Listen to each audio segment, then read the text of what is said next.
Gift something. It's a Gift. It's a Gift. Starring... It's a Gift. Starring Snub Pollard. Indeed. And I don't think I'd seen any of his work up until yeah, and now. I hadn't heard of him. Yeah, I had like vaguely heard of him. I think just in that he was also in the mix of like silent comedy people. He's got he's got he's in the Hal Roach Yeah, group of he has actors. He has a comedy mustache, but a very different one from Charlie Chaplin. Big, not small. Yeah. He went the opposite direction. And this movie is like about him as like this kind of zany inventor. Yeah. And there's like this stuff about oil magnates. Yeah. A lot of oil magnate jokes, which feels very topical for the time. Yeah.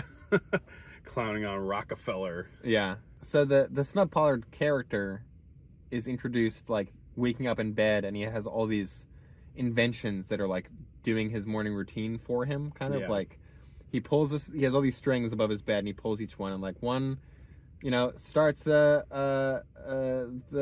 a little flame, and then another one he pulls, and like it drops a kettle onto it. It pulls another one, and like a chicken lays an egg in like a Rube Goldberg chute that goes down and it cracks into a bowl. Literally the beginning of Flubber, the beginning of Pee-wee's Big Adventure, and to the point where I'm pretty sure there's literally some of the same exact like contraptions as the beginning of Pee-wee's Big Adventure. Yeah, where it's one of those things where like I saw that movie not that long ago, but it's like I was familiar with that movie already. I was like, it's a classic. Yeah, sort of. I love Pee-wee.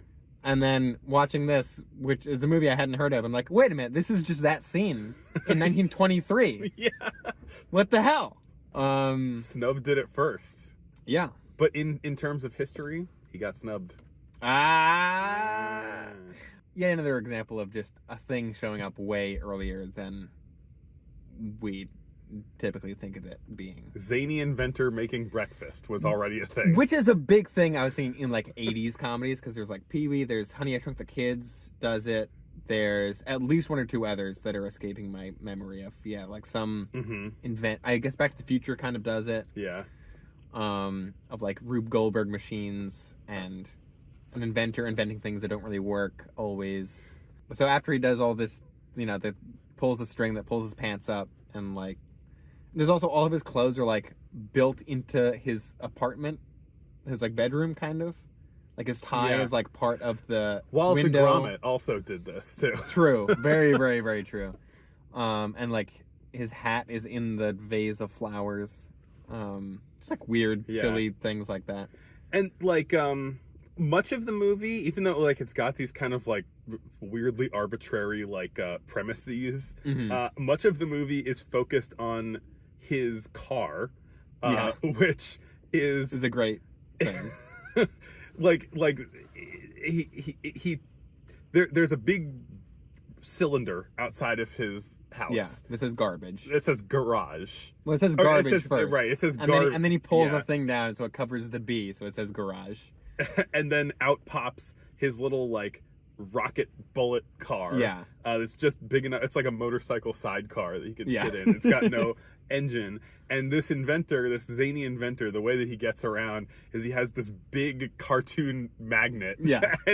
and then hitches on to the magnetism of passing cars. Yeah. And there's a lot of gags of him like changing direction by like pointing the magnet at a different car going the opposite direction, and like pulling stuff off of the street as he goes by. Great magnet gags. Very Looney Tunes. Yeah. Very like Roger Rabbit. I mean, Roger Rabbit literally has a giant, giant horseshoe magnet. Who doesn't? Yeah.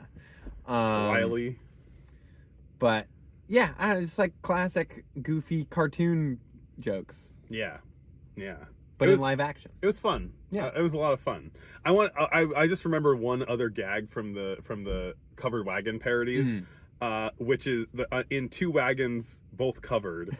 At the end, there is a raid of the escrow Indians. Yeah, probably maybe my favorite joke in that. And you're like, okay, like they're just making reference to like the term escrow, and then it turns out they're like business guys in suits who are trying to like flip properties. Yeah, they're all like real estate salesmen who come out and they're all wearing like 1920s suits and hats, and they were like, you know, we got this new property in California that's really hopping. And yeah, it was just such an unexpected, very 1920s joke that but it didn't feel, the humor of it didn't feel dated. It was just sort of like very topical. And thankfully to the not time. necessarily, not like too offensive, you know? Yeah, like, especially during the comedy ones, I was like, oh boy. Yeah. Because there are some jokes in there that have not aged well. Sure, yeah. But yeah, that one was really funny. And also felt like this Mel Brooks, like Blazing Saddles kind of thing of like completely modern people stepping into a Western. Right, you know? yeah. Do you have anything else to say about these films? I don't think so. I think we covered most of it. Well, there was our snap responses to this first set of films. We're about to watch Safety Last for the first. Have you seen it before? No. For the first time. I'm very excited.